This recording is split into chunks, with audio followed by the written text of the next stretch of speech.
نعت خوانی کو ہم پسند کرتے ہیں، محافل نعت سے بھی ہمیں کوئی اختلاف نہیں ہے، نہ ہونا چاہیے، یہ ہمارے ایمان کا حصہ ہے۔ صحیح بخاری اور صحیح مسلم دونوں میں حدیث موجود ہے کہ سیدنا حسان ابن ثابت رضی اللہ تعالیٰ عنہ اللہ کے محبوب صلی اللہ علیہ وآلہ وسلم کے لیے نعت کہا کرتے تھے، اشعار لکھا کرتے تھے، اور کافر جو اللہ کے محبوب صلی اللہ علیہ وآلہ وسلم پر اعتراضات کیا کرتے تھے ان کے وہ جوابات دیا کرتے تھے۔ صحیح مسلم میں تو اوپر ترے آلموسٹ 10 احادیث میں ان کا وہ پورا کلام بھی آیا ہوا ہے عربی میں، جو انہوں نے اشعار پڑھے، جس کا اردو ترجمہ جو ہے ہمارے شعیب بھائی نے بھی پڑھا تھا، میرے آقا میرے مولا محمد رسول اللہ صلی اللہ علیہ وآلہ وسلم۔ حتیٰ کہ مسلم شریف میں یہاں تک الفاظ ہیں کہ اے حسان، کافروں کو ہمارے تیروں اور تلواروں سے اتنی تکلیف نہیں ہوتی جتنے تیرے اشعار سے ہوتی ہے۔ ظاہر ہے کہ وہ عرب کے لوگ تو اہل زبان تھے نا، تو انہیں بڑا مان تھا۔ وہاں پہ لڑائی صرف تیروں سے اور نیزوں سے نہیں ہوا کرتی تھی، بلکہ زبان سے، سلوگنز کے ساتھ، اشعار کے ساتھ، جنگی ترانوں کے ساتھ ہوا کرتی تھی۔ تو آپ سمجھ لیں یہ جنگی ترانے بھی لکھتے تھے، شاعر کمال کے تھے، اور نعتی اشعار بھی لکھتے تھے۔ صحیح بخاری اور صحیح مسلم دونوں میں حدیث موجود ہے، سیدنا عمر فاروق رضی اللہ تعالیٰ عنہ کے دور خلافت میں ایک دفعہ حضرت حسان جو ہے وہ مسجد نبوی میں بیٹھ کے نعتی اشعار پڑھ رہے تھے، باقی صحابہ بھی وہاں پہ موجود تھے۔ سیدنا عمر وہاں سے گزرے تو انہوں نے یوں کر کے انہیں تیکھی نظروں سے دیکھا کہ یہ مسجد میں یہ کیا کام شروع کیا ہوا ہے، تو زبان سے کچھ نہیں کہا، لیکن حضرت حسان بھانپ گئے کہ امیر المومنین کا جو موڈ ہے میرے حوالے سے وہ درست نہیں لگ رہا۔ تو انہوں نے کہا عمر اس طرح مجھے مت دیکھ، تجھ سے بہتر شخصیت مسجد نبوی میں ہوتی تھی اور میں انہیں بھی اشعار سنایا کرتا تھا، یعنی محمد رسول اللہ صلی اللہ علیہ وآلہ وسلم۔ تو حضرت عمر نے کہا کہ آپ اس بات پر اپنا گواہ لے کر آئیں۔ تو انہوں نے کہا یہ ابو ہریرہ بیٹھے ہیں، ان سے ذرا پوچھیے۔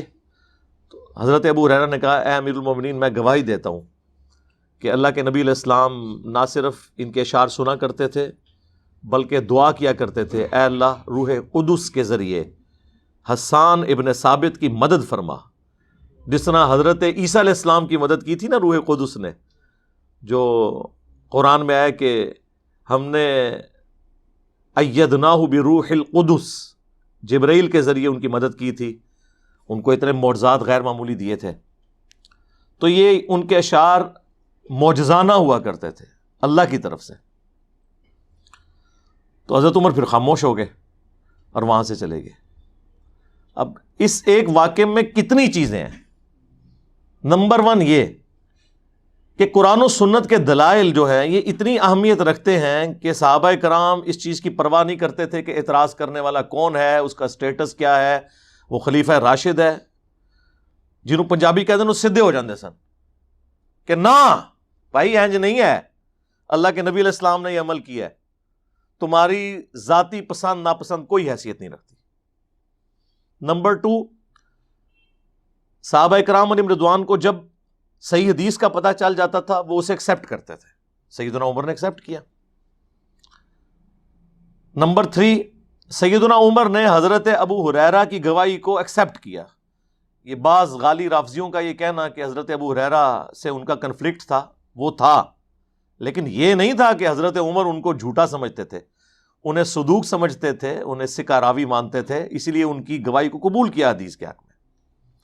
نمبر 4 یہ کہ ہم جب کسی کو قرآن کی آیات اور احادیث پیش کرتے ہیں اور وہ کہتے ہیں یار وہ باتیں تو ٹھیک ہیں انجینئر صاحب کی، لیکن اتنے بڑے بڑے بزرگوں کو یہ باتیں نہیں پتہ چلی ہیں، تو سیدنا عمر نے تو یہ نہیں کہا کہ میں تو امیر المومنین ہوں، میرے بارے میں تو حدیث ہے علیکم بسنتی وسنت الخلفاء الراشدین المہدیین، جامعہ ترمذی میں، سنن نبی داؤد میں، سنن ابن ماجہ میں، مشکات میں بھی موجود ہے، تو تم میری سنت پہ عمل کرو، جو چیز مجھے ناپسند ہے اسے چھوڑ دو۔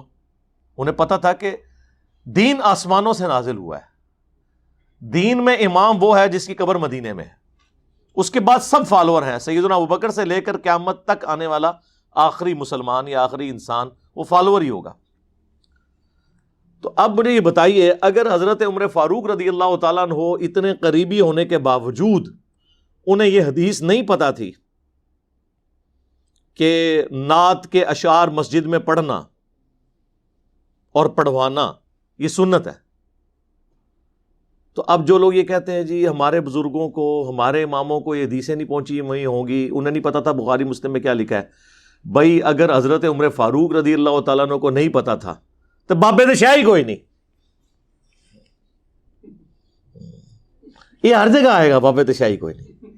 یہ انالیسز نہیں کریں گے تو میرے بھائی آپ کے دماغ میں سراغ کیسے ہوگا؟ ہم نے تو ڈرل کرنا ہے تاکہ اس میں باتیں داخل ہوں، آپ کو پتہ چلے کہ کتابوں کا دین اور ہے، بابوں کا دین اور۔ بخاری اور مسلم دونوں میں موجود ہے کہ جو اما عائشہ پر تہمت لگی تھی نا، واقعہ افک والی، ان میں حضرت حسان بھی شامل تھے تہمت لگانے والوں میں، اور انہیں بعد میں کوڑے بھی لگائے گئے، آخری وقت میں یہ نابینا ہو گئے تھے۔ بخاری مسلم میں آتا ہے کہ سیدہ عائشہ کے سامنے اگر کوئی شخص حضرت حسان کی برائی کرتا تو اسے ٹوک دیتی تھی۔ یہ میں آپ کو للہیت بتا رہا ہوں اما عائشہ کی، اس پاکیزہ عورت پہ جس نے تہمت لگائی، بے شک اللہ تعالیٰ نے ان کی برات کا اعلان بھی کر دیا، لیکن دل کا میل انسان خود کیسے صاف کر سکتا ہے؟ یہ کوئی برتن تو نہیں کہ مانج لیا جائے، انسان کو بھولتا تو نہیں ہے۔ حتیٰ کہ حضرت ابوبکر کامل الایمان مومن ہے، ان کا بھتیجا یا بھانجا مستح جو بدری صحابی ہے، سابقون الاولون میں ہے، وہ بھی تہمت لگانے والوں میں شامل تھا، اور حضرت ابوبکر اس کے گھر کا خرچہ چلاتے تھے، حضرت ابوبکر نے اس کا وظیفہ بند کر دیا۔ لیکن اللہ تو پھر اللہ ہے نا جی، قرآن میں آیات سورۃ النور میں نازل ہوئی کہ اگر تم یہ اللہ کے لیے کام کر رہے تھے نا تو یہ وظیفہ نہ روکو۔ اختلاف اپنی جگہ، اختلاف بھی کوئی چھوٹا موٹا نہیں، جس کی بیٹی پہ تہمت لگائی ہوئی ہو اور اسٹیبلش بھی ہو جائے اور اللہ بھی کہہ دے کہ یہ بہتان عظیم ہے، ھذا بہتان عظیم، پھر بھی اللہ تعالیٰ کا آپ ٹالرنس کا لیول دیکھیں کہ نہیں، وظیفہ اللہ کے لیے دے رہے تھے، وہ اسی طریقے سے جاری رہے گا، اگرچہ اس کا عمل برا ہے۔ 80 کوڑے بھی لگے قذف والے اس ایشو کے اندر، لیکن کہا وظیفہ نہیں بند کرنا۔ حضرت ابوبکر نے فوراً کہا سمعنا واطعنا، ہم تو سننے والے اور ماننے والے ہیں، وظیفہ دوبارہ مستح کا شروع کر دیا۔ یہ ان کے اندر للہیت تھی۔ یہاں بھی ہم سے لوگ کہتے ہیں جناب یہ کیسے ہو سکتا ہے کہ انجینئر صاحب اتنا اختلاف رکھتے ہیں، اس کے باوجود کہتے ہیں نمازیں ان کے پیچھے پڑھو، جمعے ان کے پیچھے پڑھو، چندے ان کو دو۔ بھئی ہو سکتا ہے ہم صدیقی ہیں، ہماری تربیت تو صحابہ والی ہوئی ہے کہ اختلاف رائے اپنی جگہ، جو کام آپ اللہ کے لیے کر رہے ہیں وہ کرتے رہے، چندہ آپ اللہ کے لیے دے رہے تھے نا، دیتے رہے۔ حضرت ابوبکر کی بیٹی پہ تہمت لگی، ان کو اللہ نے کہا کہ نہیں وظیفہ نہیں بند کرنا، وہ تو تم اللہ کے لیے کر رہے ہو، ٹھیک ہے تمہیں تکلیف پہنچی ہے، لیکن اللہ سے اوپر کوئی نہیں ہو سکتا، اللہ از دا ٹاپ پرائورٹی، اللہ ترجیح اول ہے۔ قل ان صلاتی و نسکی و محیای و مماتی للہ رب العالمین، اے نبی تم فرماؤ کہ بے شک میری نماز، میری قربانی اور میرا جینا اور میرا مرنا سب اللہ کے لیے۔ یہ انسان کا لیول ہونا چاہیے کمٹمنٹ کا۔ تو بخاری مسلم میں آتا ہے کہ حضرت حسان کے بارے میں کوئی اس طرح بات کرے تو اما عائشہ اسے ڈانٹتی تھیں اور کہتی تھیں کہ حسان کے بارے میں کوئی ایسی بات نہ کرو، حالانکہ حسان ان پہ تہمت لگانے والوں میں شامل تھے۔ کیوں؟ ان کے لیے ٹاپ پرائورٹی اللہ اور اس کے محبوب تھے، اما عائشہ کے لیے۔ تو پھر اما عائشہ کہتی تھی اس لیے کہ جب نبی صلی اللہ علیہ وآلہ وسلم کے بارے میں کافر غلط زبان استعمال کرتے تھے تو یہ حسان ہی تھا جو ان کو پھر تیکھے باتوں کا جواب دیا کرتا تھا اپنے اشعار کے ذریعے۔ تو چونکہ اس نے نبی علیہ السلام کا دفاع کیا ہے، لہذا سیدہ عائشہ یہ سمجھتی تھی کہ حسان کا احسان وہ مجھ پہ بھی ہے، پوری امت پہ ہے۔ آج دیکھیں جہاں بھی نعت خوانی کی بات ہوتی ہے حضرت حسان کا ذکر ہوتا ہے، الحمدللہ رضی اللہ تعالیٰ عنہ وعلیہ السلام۔ تو اما عائشہ کے اس عمل سے یہ چیز ثابت ہوئی کہ آپ کے اندر للہیت ہونی چاہیے، آپ اپنی ذات سے باہر نکل کر اللہ اور اس کے محبوب صلی اللہ علیہ وآلہ وسلم کی نسبت سے سوچے۔ بہرحال وہ نعت کی طرف آئے، نعت سے بات کہاں سے کہاں نکل گئی۔ تو نعتیں میں بھی شوق سے سنتا ہوں، ہم نے تو بلکہ اس پلیٹ فارم سے کئی دفعہ کلام پڑھوا کے وہ ویڈیوز اپلوڈ کی، اپنے شعیب بھائی کی پلے لسٹ اس کی اویلیبل ہے، لیکن اس میں پھر ہمیں چھانٹی کرنی پڑ جاتی ہے، بعض اوقات اشعار ایسے ہوتے ہیں جو مناسب نہیں ہوتے۔ شعراء کے بارے میں تو پوری صورت ہے نا، سورہ الشعراء، اس کے آخر میں جا کے یہ آیات آتی ہیں کہ شعراء زیادہ تر جو ہے وہ گمان کی پیروی کرتے ہیں اور یہ ہر وادی میں گھومتے ہیں، مگر اللہ نے ایکسیپشن دی کہ جو مومنین ہیں ان کی ایکسیپشن ہے۔ یہ نہیں کہ سارے اشعار ہی کنڈیم کیے گئے ہیں، میرے شاعری کے اوپر بھی ویڈیو ریکارڈڈ موجود ہے کہ اشعار کو پسند بھی کیا ہے نبی علیہ السلام نے۔ بخاری مسلم میں حدیث ہے، آپ نے ایک مجلس میں 100 کے قریب اشعار صحابہ سے سنے، آپ صلی اللہ علیہ وآلہ وسلم پسند فرماتے تھے۔ ہاں جو غلط قسم کے اشعار ہیں، شرکیاں ہیں، ولگر قسم کے ہیں، وہ اشعار منع ہے۔ خود فی البدی آپ علیہ السلام کی مبارک زبان سے جو جنگی اشعار کے طور پر وہ شعر بخاری مسلم میں آتا ہے نا، ان النبی لا کذب، میں نبی ہوں، یہ کوئی جھوٹی بات نہیں ہے، میں عبد المطلب کا بیٹا ہوں، تو یہ فی البدی آپ کی مبارک زبان پہ غزوہ حنین کے موقع پر جاری ہوا اور آپ یہ پڑھتے ہوئے آگے چلے گئے۔ تو شاعری سے کوئی اختلاف نہیں ہے، وہ اشعار قرآن و سنت کے مطابق ہونے چاہیے، اس میں کوئی تحقیر کا پہلو نہ آ جائے۔ اور یہ انداز جو ہے وہ اتنا افیکٹو ہے کہ قرآن میں بھی آپ دیکھ لیں، شاعری تو نہیں ہے لیکن آلموسٹ ایک ردم کے ساتھ تو ہیں، بعض صورتیں تو اتنی زبردست ردم میں ہیں کہ آپ چلیں انہیں نظم نہیں لیکن آزاد نظم کا تو سٹائل اس میں موجود ہے۔ سورۃ الفاتحہ ہی دیکھ لیں، اگر یہ اس طرح ردم نہ ہوتا تو آپ ترنم کے ساتھ سورہ فاتحہ اور قرآن پاک پڑھ ہی نہیں سکتے تھے جو آپ قاریوں کا سنتے ہیں، اور بعض تو اتنی پرفیکٹ ہیں کہ وہ پورے ایک ڈیوائن میوزک جسے ڈاکٹر اسرار صاحب کہتے تھے، ملکوتی غنا۔ صحیح بخاری میں حدیث ہے، جو ترنم کے ساتھ قرآن نہ پڑھے وہ ہم میں سے نہیں ہے، یا اپنی اہتمام سے پڑھنا ہے۔ الرحمن علم القرآن خلق الانسان علمہ البیان۔ اب یہ آپ سمجھ لیں ایک ٹون پہ چل رہا ہے، اگرچہ یہ چھوٹے بڑے ہیں، آزاد نظم والا سٹائل ہے، لیکن بہرحال ایک ربط ہے اس کے اندر، تو یہ ایک افیکٹو انداز ہے۔ لیکن اشعار جو ہیں وہ شرکیہ نہ ہوں، دوسرے انبیاء کی توہین اس میں نہ ہو۔ اب مجھے یہ کلام بڑا پسند ہے، مصطفیٰ جان رحمت پہ لاکھوں سلام، ہم نے یہاں پہ پڑھوایا بھی ہے، باقاعدہ اس کی چھانٹی کر کے اشعار اس میں سے کافی بہتر جو تھے وہ پڑھوائے۔ لیکن اسی کے اندر اب ایک شعر ہے، کس کو دیکھا یہ موسیٰ سے پوچھے کوئی، آنکھ والوں کی ہمت پہ لاکھوں سلام۔ اب یہ حضرت موسیٰ علیہ السلام کو ایک قسم کا کمپیئر کروایا گیا نبی علیہ السلام کے ساتھ، کہ اللہ کے محبوب صلی اللہ علیہ وآلہ وسلم نے اللہ تعالیٰ کی زیارت کی بقول اعلیٰ حضرت کے۔ ہمارے نزدیک تو جامعہ ترمذی میں اور مسند احمد میں اور مشکات میں بھی حدیث موجود ہے، خواب میں نبی علیہ السلام کا اللہ کو دیکھنا ثابت ہے۔ شب معراج والا ایشو ڈیفرنٹ ہے۔ خیر اس بحث سے قطع نظر، اس پہ میری ویڈیو بھی ہے، کیا نبی صلی اللہ علیہ وآلہ وسلم نے اللہ کو دیکھا ہے؟ تو وہ یہ کہتے ہیں کہ نبی صلی اللہ علیہ وآلہ وسلم نے تو اللہ کو دیکھا اور موسیٰ علیہ السلام جو ہے وہ اس تجلی سے بے ہوش ہو گئے۔ اب یہ جو کمپیریزن ہے نا، یہ اللہ کے نبی کو ناپسند ہے، سخت ناپسند ہے۔ حتیٰ کہ بخاری اور مسلم میں ایک حدیث ہے کہ ایک یہودی اور مسلمان کا جھگڑا ہوا، یہودی نے کہہ دیا کہ اللہ نے موسیٰ علیہ السلام کو تمام جہان والوں پہ فضیلت دی ہے، مسلمان نے کہا کہ اللہ تعالیٰ نے محمد رسول اللہ صلی اللہ علیہ وآلہ وسلم کو تمام جہان والوں پہ فضیلت دی ہے۔ بس اسی تکرار کے اندر مسلمان نے تماچا رسید کر دیا اس یہودی کے، وہ شکایت لے کے نبی علیہ السلام کے پاس آ گیا۔ اب مجھے بتائیں اسی قسم کی ایکٹیویٹی آج ہو اور کوئی شکایت لے کے کسی مولوی کے پاس چلا جائے، انہیں کہنا تن سے جدا۔ اللہ کے نبی علیہ السلام نے جب بات سنی تو آپ نے الٹا مسلمان کو ڈانٹا، آپ فرمایا یہ تم نے کیوں ایسی بات کی ہے؟ مجھے یونس علیہ السلام پہ بھی فضیلت مت دو،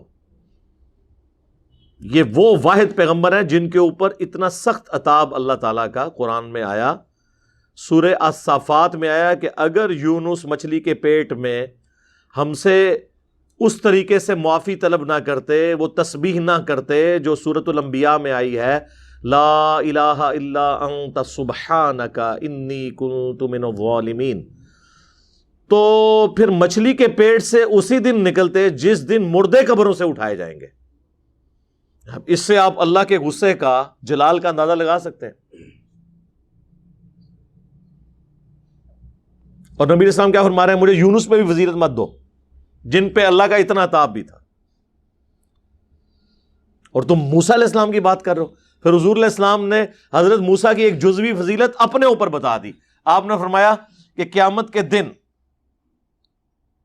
جب مجھے اٹھایا جائے گا، سب سے پہلے میں دیکھوں گا کہ موسیٰ علیہ السلام مجھ سے پہلے ہی اللہ کے عرش کے پائے کو تھامے ہوئے کھڑے ہوں گے۔ اب مجھے نہیں پتا کہ ان پہ قیامت کی بے ہوشی طاری ہوئی ہے یا نہیں ہوئی، اس بے ہوشی کے سبب جو دنیا میں ایک دفعہ وہ ہو چکے۔ سورۃ الاعراف کی آیت نمبر 143 میں آتا ہے نا، جو انہوں نے اللہ کو دیکھنے کی خواہش ظاہر کی تھی، پھر پہاڑ پر تجلی پڑی اور وہ بے ہوش ہو گئے انڈائریکٹ اس تجلی سے، کہ ان پہ بے ہوشی طاری ہوئی ہے یا نہیں ہوئی، یا مجھ سے پہلے انہیں ہوش آئی ہے۔ یعنی موسیٰ علیہ السلام کی ایک جزوی فضیلت نبی صلی اللہ علیہ وآلہ وسلم نے اپنے اوپر بتائی۔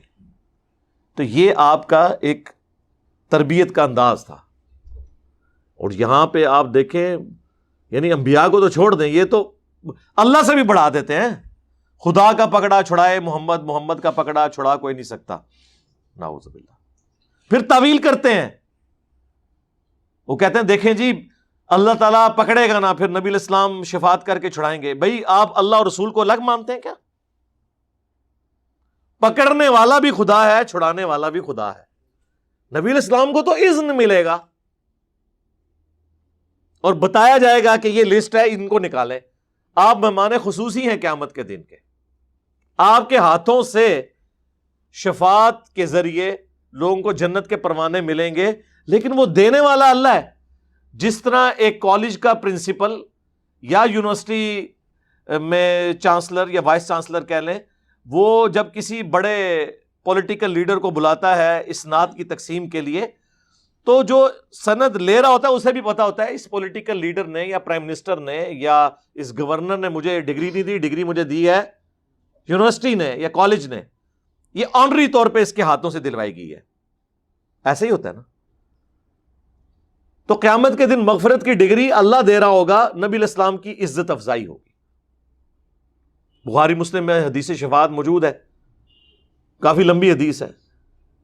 پہلے لوگ آدم علیہ السلام کے پاس جائیں گے، وہ اپنی لغزش کا اظہار کریں گے، پھر نوح علیہ السلام، پھر ابراہیم علیہ السلام، موسیٰ علیہ السلام۔ اینڈ پہ جب نبی علیہ السلام کے پاس آئیں گے تو آپ خطیب بنیں گے، اللہ کے حضور سجدہ کریں گے، اور نبی علیہ السلام فرماتے ہیں پھر اللہ تعالیٰ مجھے اس وقت حمد کے ایسے کلمات سکھائے گا جو آج مجھے معلوم نہیں، اسی وقت سکھائے گا۔ میں شفاعت کروں گا، پھر میری شفاعت قبول کی جائے گی، الحمدللہ۔ تو پھر آپ نے سورہ بنی اسرائیل کی آیت پڑھی اینڈ پہ، عَسَىٰ أَن يَبْعَثَكَ رَبُّكَ مَقَامًا مَحْمُودًا، ان قریب اے نبی ہم آپ کو اس مقام پر فائز کریں گے جو مقام محمود ہے، جہاں ہر کوئی آپ کی تعریف بیان کرے گا۔ محمود کہتے ہیں تعریف کی گئی جس کی۔ تو مقام شفاعت قیامت والے دن نبی صلی اللہ علیہ وآلہ وسلم کو حاصل ہوگا۔ اللہم اجعلنا منہم، اللہ تعالیٰ ہمیں ان میں شامل کرے کہ جن کی شفاعت اللہ کے محبوب صلی اللہ علیہ وآلہ وسلم کریں گے قیامت کے دن۔ تو اب آپ دیکھیں کہ یہ ہے کتابوں کا دین، یہ بابوں کا دین نہیں ہے۔ لہذا اشعار اتنے اہم ہیں کہ نبی علیہ السلام دعائیں کرتے ہیں ایسے لوگوں کے لیے جو دین کے دفاع پر اشعار کہتے ہیں۔ تو سر ہم بھی تو یہی کہہ رہے ہیں نا کہ نہ میں وابی نہ میں بابی، میں ہوں مسلم علمی کتابی۔ ہم اپنے آپ کو فخریہ مسلم کہہ رہے ہیں تو کس کی سپورٹ میں؟ اپنے نبی کی سپورٹ میں۔ وَسَمَّاكُمُ الْمُسْلِمِينَ وَأَنَا أَوَّلُ الْمُسْلِمِينَ، تو ان کی سپورٹ میں ہم بات کر رہے ہیں۔ اسی طریقے سے جب ہم یہ کہتے ہیں کہ مرنے سے پہلے اے مسلمان کر لے اس پہ غور، کتابوں کا خدا اور ہے بابوں کا خدا اور، تو یہ شعر ہم اس لیے پڑھتے ہیں تاکہ آپ کا دماغ کھولیں، آپ کو پتہ چلے کہ یار معاملہ کتنا گمبھیر ہے۔ اشعار میں احتیاط کو خود احمد رضا بریلوی صاحب بھی مانتے ہیں. احمد رضا بریلوی صاحب خود فرماتے ہیں کہ میں صرف اپنے بھائی کی نعتیں لکھی بھی سنتا ہوں. اور پھر وہ کہتے ہیں کہ نعت لکھنا ایسے ہے جیسے پل صراط پہ چلنا، یعنی ایک طرف جنت ایک طرف جہنم والا معاملہ ہے. اور یعنی وہ پل صراط آپ نے کراس کر لیا تو جنت میں، اور اگر راستے میں کٹ کے گر گئے تو جہنم میں، نعوذ باللہ. تو وہ کہتے ہیں کہ اس لیے میں صرف اپنے بھائی جو ہے حسن رضا خان اس کا کلام سنتا ہوں. ان کا کمال کا کلام ہے. ویسے ان کے جو نعتیہ اشعار ہے نا جی، وہ اعلیٰ حضرت سے بھی بہتر ہے بعض مواقع کے اوپر. تو انہوں نے قیامت کے نقشے کے اوپر ایک پوری نظم لکھی ہے، تیرا نام جب مصیبت میں لیا ہوگا. وہ قیامت کے دن کا انہوں نے نقشہ کھینچا ہے کہ نبی علیہ السلام کس طرح گناہگاروں کی شفاعت کر رہے ہوں گے، کبھی پل صراط پہ جا رہے ہوں گے. کلاس کی ان کی وہ شاعری ہے. تو پھر اعلیٰ حضرت خود کہتے ہیں کہ یہ شاعری اتنا خطرناک معاملہ ہے کہ ذرا سا ایشو آ جائے تو شرک، اور ذرا سا دوسری طرف ایشو بن جائے تو پیغمبر کی شان میں گستاخی. اس لیے بڑی احتیاط کرنی پڑتی ہے. یہ وہ چند مواقع ہیں جہاں پہ اعلیٰ حضرت نے شرک کا لفظ استعمال کیا ہے، ورنہ شرک تو ختم ہو چکا ہوا ہے. تو یہاں اعلیٰ حضرت بھی مانے کہ شرک ختم نہیں ہوا، نعت میں شرک ہو سکتا ہے. جب صحیح بخاری میں حدیث ہے، دیکھنا میری شان کو اس طرح بلند نہ کرنا جس طرح نصارہ نے اپنے پیغمبر کو بڑھا دیا اور ڈیوینٹی میں کلیم کر دیا عیسیٰ ابن مریم کو. میں اللہ کا بندہ اور اس کا رسول ہوں، مجھے اللہ کا بندہ اور اس کا رسول ہی کہنا. عز وجل وصلی اللہ علیہ وآلہ وسلم.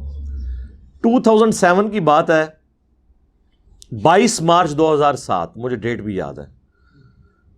ہم لوگ اپنے آفیشیل کام کے سلسلے میں بلوچستان گئے تھے. واپسی میں کراچی مفتی منیب الرحمان صاحب کے مدرسے میں رکنا پڑا. مفتی صاحب کو ملنے کے لیے نہیں، ان کے مدرسے میں جو شیخ الحدیث تھے، میں اپنا استاد مانتا ہوں انہیں، غلام سو سعیدی صاحب رحمہ اللہ تعالیٰ، اللہ تعالیٰ ان کی غلطیوں سے درگزر فرمائے، انہیں نیک کاموں کا اجر عطا فرمائے. شرح صحیح مسلم انہوں نے لکھی ہے. بریلویوں میں آپ سمجھ لیں بڑے محققین میں سے تھے وہ. شرح صحیح مسلم میں نے 2001 میں انجینئرنگ یونیورسٹی سے فارغ ہونے کے بعد پہلی دفعہ پڑھی تھی، تو اس سے میرا دماغ کھلا. انہوں نے اس شرح کے اندر احمد رضا بریلوی صاحب سے بھی اختلاف کیا ہوا ہے. تو غلام سو سعیدی صاحب یعنی اتنے اپ رائٹ بندے تھے. تو ان سے میں ملنے گیا تھا، تو وہاں پر مفتی منیب الرحمان صاحب سے ملاقات ہو گئی. انہیں جب پتہ چلا اس طرح اسلام آباد سے آئے ہیں اور ایک حساس ادارے میں ہیں، تو وہ پھر گپ شپ کرنا شروع ہو گئے. پھر مجھے کہنے لگے انجینئر صاحب میں تو محفل نعت میں جاتا ہی نہیں ہوں. اس وقت میں یہ والا انجینئر نہیں تھا، یہ ذہن میں رکھیے گا، ہاں ورنہ تو وہ نہ ملتے. ایک عام انجینئر کے طور پر تو مجھے، اور میں ان سے یہی رونا رو رہا تھا کہ ہمارے بریلوی مکتب میں مطلب کس قسم کی یعنی مشرکانہ عقائد اور نظریات اور بدعات آ چکی ہیں. تو مفتی صاحب کہنے لگے انجینئر صاحب میں تو محفل نعت میں جاتا نہیں ہوں، اس کی وجہ یہ ہے کہ یہ شرکی اشعار پڑھتے ہیں. میں حیران ہو گیا، شرک کا لفظ ایک بریلوی کے منہ سے. تو میں نے کہا جی اچھا کون سا شعر کہتے ہیں؟ یہ جو پڑھتے ہیں خدا کا پکڑا چھڑائے محمد، محمد کا پکڑا چھڑا کوئی نہیں سکتا. یہ شان الوہیت اور شان رسالت کا تقابل کرواتے ہیں. یہ الفاظ تھے مفتی صاحب کے.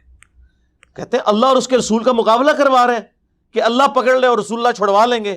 کیا یہ دو پلوانوں کی لڑائی ہو رہی ہے؟ بھئی پکڑنے والا بھی اللہ ہے، چھڑانے والا بھی اللہ ہے. نبی علیہ السلام کے ذریعے چھڑوائے گا، رسول اللہ دھوں سے تو کسی کو نہیں بخشوا سکتے.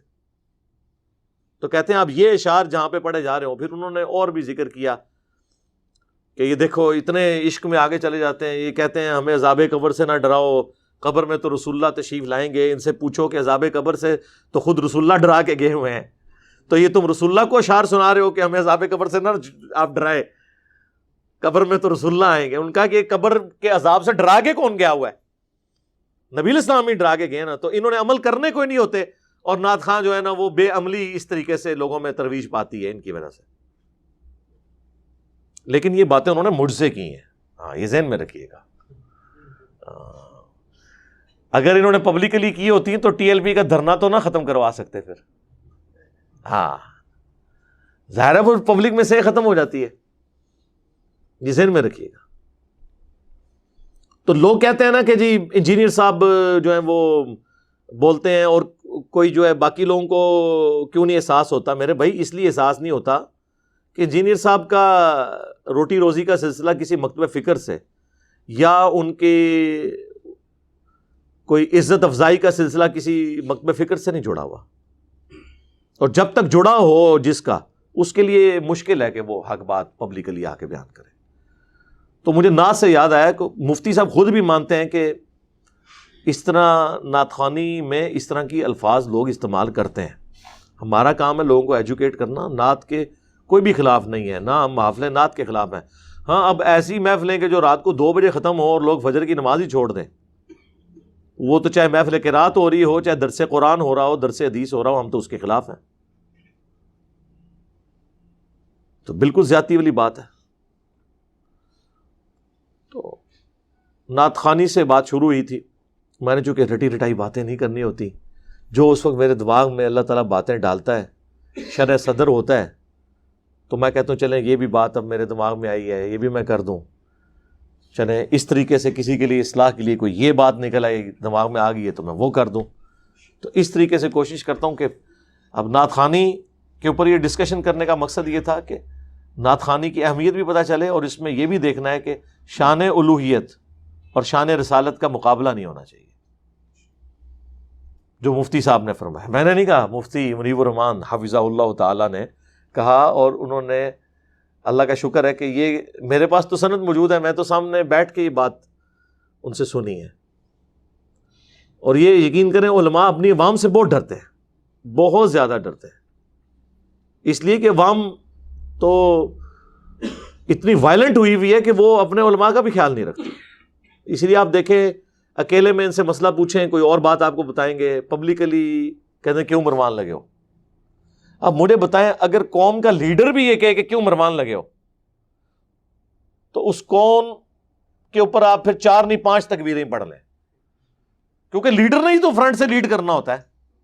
تو جذباتی باتیں چھوڑ کے علم کے اوپر بنیاد رکھیں، یہی ہمیں بتایا گیا ہے. ایتونی بکتاب من قبل ھذا، ایتونی بکتاب من قبل ھذا او اثارۃ من علم ان کنتم صادقین. اے نبی ان سے فرماؤ مجھ سے بحث کرنی ہے، قرآن کو نہیں مانتے تو قرآن سے پہلے جو کتابیں اور پیغمبروں پہ نازل ہوئی وہ لے آؤ. ان میں کہاں کوئی ایسی بات موجود ہے کہ جو توحید کے منافی ہو. او اثارۃ من علم ان کنتم صادقین، یا علم کے آثار، انبیاء کی وحی میں سے سنت یا احادیث اگلے انبیاء کے موجود ہوں وہ لے آؤ اگر تم واقعی سچے ہو.